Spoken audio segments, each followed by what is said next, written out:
अपने YouTube channel dream IAS with Vivaan sir. चलिए आज हम लोग फिर से एक नए टॉपिक के साथ प्रधानमंत्री टॉपिक को समझने जा रहे हैं। कल हमने उपराष्ट्रपति टॉपिक को और परसों हमने राष्ट्रपति टॉपिक को समझा था। अब राष्ट्रपति और उपराष्ट्रपति के बाद आज हम लोग समझेंगे प्रधानमंत्री को। प्रधानमंत्री का पद वैसे तो हमारे संविधान में वर्णित नहीं है, लेकिन अनुच्छेद 74 में कहा गया है कि राष्ट्रपति की सहायता के लिए एक मंत्री परिषद होगी जिसका प्रधानमंत्री होगा। वैसे तो हमारे संविधान में प्रधानमंत्री के पद के लिए कोई विशेष वर्णन नहीं किया गया कि प्रधानमंत्री होना चाहिए, लेकिन देश की शासन प्रणाली, हमारे जो संविधान है, उस संविधान में हमारी जो सरकार की संसदीय प्रणाली अपनाई गई है, उसमें क्या होता है, जो राष्ट्रपति होता है वो राष्ट्र का प्रमुख होता है। लेकिन ये केवल संवैधानिक प्रमुख होता है, जो वास्तविक प्रमुख होता है वो हमारे देश में क्या है, संसदीय व्यवस्था में प्रधानमंत्री होता है। ऐसे भी कह सकते हैं जो हमारा राष्ट्रपति है ये राष्ट्र का प्रमुख है, और जो प्रधानमंत्री है ये हमारी सरकार का प्रमुख है।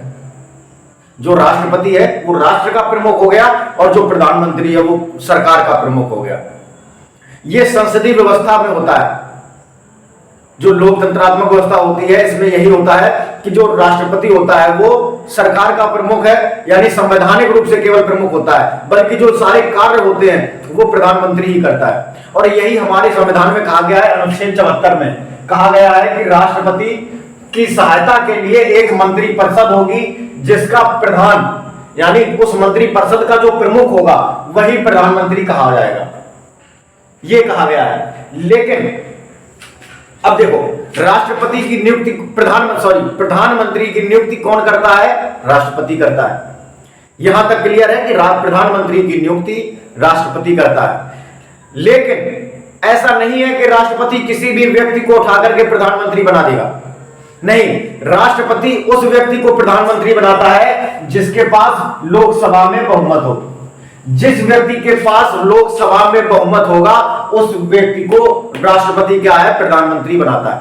और प्रधानमंत्री की सलाह से अन्य मंत्रियों की नियुक्ति करता है। राष्ट्रपति स्वयं मंत्रियों की नियुक्ति नहीं करता है, यह किसकी सलाह से करता है? प्रधानमंत्री की सलाह से। प्रधानमंत्री की सलाह से राष्ट्रपति अन्य मंत्रियों की नियुक्ति करता है। यानी जिस भी व्यक्ति के पक्ष में प्रधानमंत्री राष्ट्रपति को बताएगा कि इस व्यक्ति को इस विभाग का मंत्री बना दिया जाए। जैसे नरेंद्र मोदी वर्तमान में प्रधानमंत्री हैं। अब नरेंद्र मोदी चाहेंगे जिस व्यक्ति को वही व्यक्ति मंत्री बनेगा, और जिस विभाग का चाहेंगे वही विभाग का बनेगा। जैसे अगर मोदी जी चाहें तो अमित शाह से गृह मंत्रालय लेकर के राजनाथ सिंह को दे सकते हैं, राजनाथ सिंह से रक्षा मंत्रालय लेकर के इनको गृह मंत्रालय को दे सकते हैं। मतलब फेरबदल जो होता है मंत्रियों का वो कौन करता है? प्रधानमंत्री करता है। प्रधानमंत्री नहीं करता है, प्रधानमंत्री सलाह देता है, और करता कौन है? राष्ट्रपति। इनका जो फेरबदल करेगा वो कौन करेगा? करेगा तो राष्ट्रपति, लेकिन करेगा किसकी सलाह से? प्रधानमंत्री की सलाह से। लेकिन कई बार ऐसा हो जाता है कि प्रधानमंत्री की नियुक्ति राष्ट्रपति करता है, लोकसभा के बहुमत प्राप्त दल के नेता की करता है। लेकिन कई बार स्थितियां ऐसी आ जाती हैं कि मान लो दो दलों में समान बहुमत हो गया। जैसे मान लो कांग्रेस के पास भी 50 सीटें हैं और भाजपा के पास भी 50 सीटें होंगी।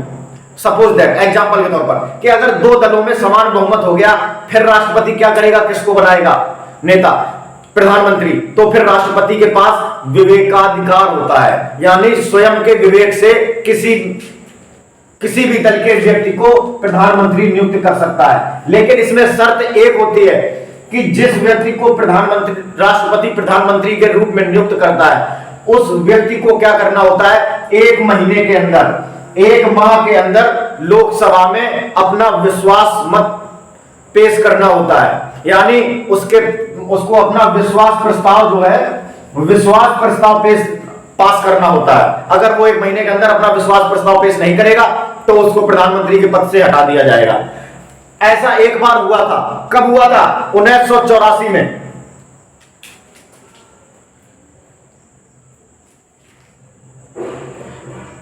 1984 में नहीं, जब नीलम संजीव रेड्डी राष्ट्रपति थे तब इन्होंने मोरारजी देसाई, जनता पार्टी की सरकार जो थी उसका पतन हो गया था। उसके बाद इन्होंने किसको नियुक्त कर दिया था? चौधरी चरण सिंह को। जो कि गठबंधन के नेता थे, गठबंधन के नेता चौधरी चरण सिंह को इन्होंने नियुक्त कर दिया था। किसने? नीलम संजीव रेड्डी, राष्ट्रपति ने। तब फिर नीलम संजीव रेड्डी ने अपना विश्वास प्रस्ताव पास किया और उसके बाद इनको नेता चुन लिया गया।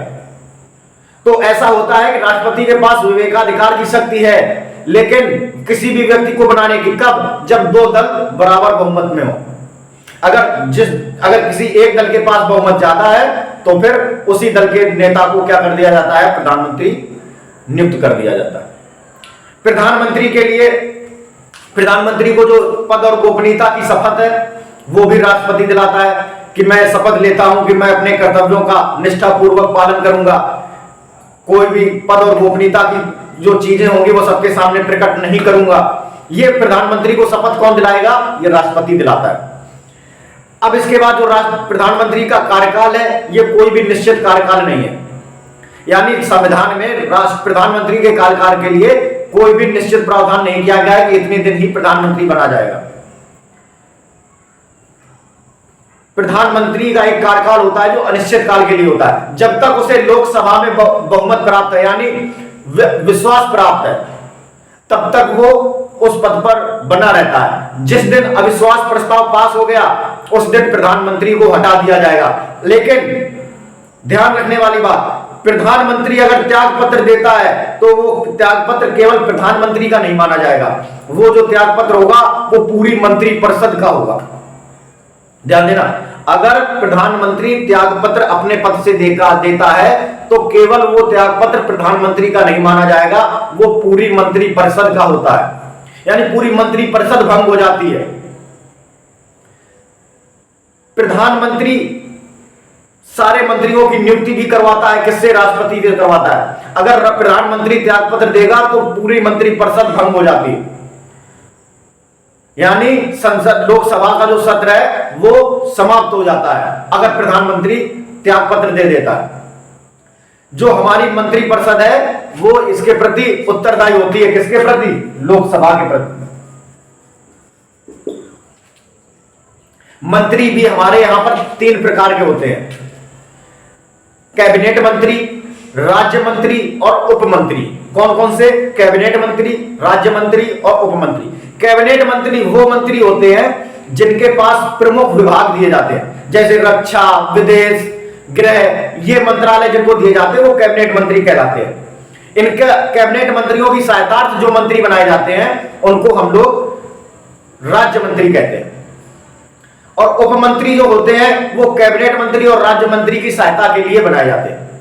कैबिनेट मंत्रियों में भी 20 मंत्रियों की लगभग एक आंतरिक संरचना बना दी जाती है जिसको हम लोग किचन कैबिनेट कहते हैं। और ये जो किचन कैबिनेट जो होती है यही जो है देश में बड़े बड़े उच्चतम मामले जो होते हैं उनका निर्णय लेने के लिए सक्षम है। अब प्रधानमंत्री जो देश में सबसे अधिक कार्यकाल रहा है, हमारे देश में अभी तक का जो सबसे अधिक कार्यकाल तक रहने वाले जो प्रधानमंत्री है वो थे कौन से? जवाहरलाल नेहरू। जवाहरलाल नेहरू हमारे देश में सबसे अधिक कार्यकाल तक प्रधानमंत्री रहे। जवाहरलाल नेहरू जो है लगभग 1947 से लेकर के 1964 तक प्रधानमंत्री रहे। लगभग 17 साल है, 17 साल ये प्रधानमंत्री के पद पर रहे। इसके बाद अगर बात करें देश के जो है अविश्वास प्रस्ताव से हटने वाले जो प्रधानमंत्री थे, अविश्वास प्रस्ताव से हटने वाले जो प्रधानमंत्री थे ये थे वीपी सिंह। और इसके बाद जो 2 बार कार्यवाहक प्रधानमंत्री बने हमारे देश में वो थे गुलजारी लाल नंदा। हमारे देश में अविश्वास प्रस्ताव से हटने वाले प्रधानमंत्री थे गुलजारी लाल नंदा। एक चीज और याद रखना, अगर प्रधानमंत्री की मृत्यु उसके कार्यकाल के दौरान हो जाती है, मान लो उसने त्याग पत्र नहीं दिया, अगर प्रधानमंत्री की मृत्यु हो गई तो क्या उसकी सरकार को भंग कर दिया जाएगा? जी हां, इसमें भी राष्ट्रपति के पास विवेकाधिकार यानी अपने दिमाग से सोचने की शक्ति होती है कि वो किस व्यक्ति को प्रधानमंत्री बनाएगा। और जिस दल के नेता को प्रधानमंत्री बनाएगा उसको संसद में विश्वास प्रस्ताव पास करना होता है। जैसे 1984 में इंदिरा गांधी की मृत्यु के बाद, 1984 में इंदिरा गांधी की मृत्यु के बाद जो तत्कालीन राष्ट्रपति थे 1984 में ज्ञानी जैल सिंह, उन्होंने क्या किया था राजीव गांधी को प्रधानमंत्री नियुक्त कर दिया, जबकि ये विपक्ष के नेता भी नहीं थे, ये उस पक्ष के सत्ताधारी पार्टी के नेता भी नहीं थे और किसी का विश्वास भी नहीं था इनके ऊपर, और ज्ञानी जैल सिंह ने उनको प्रधानमंत्री नियुक्त कर दिया।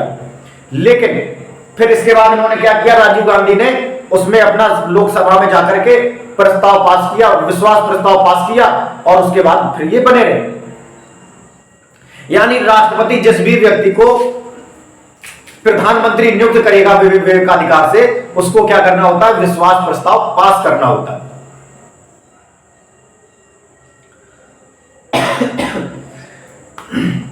तो ये तो थी हमारी प्रधानमंत्री के बारे में बातें। कौन से अनुच्छेद में है प्रधानमंत्री के बारे में? अनुच्छेद 74 और अनुच्छेद 75 में प्रधानमंत्री और मंत्रिपरिषद के बारे में बताया गया।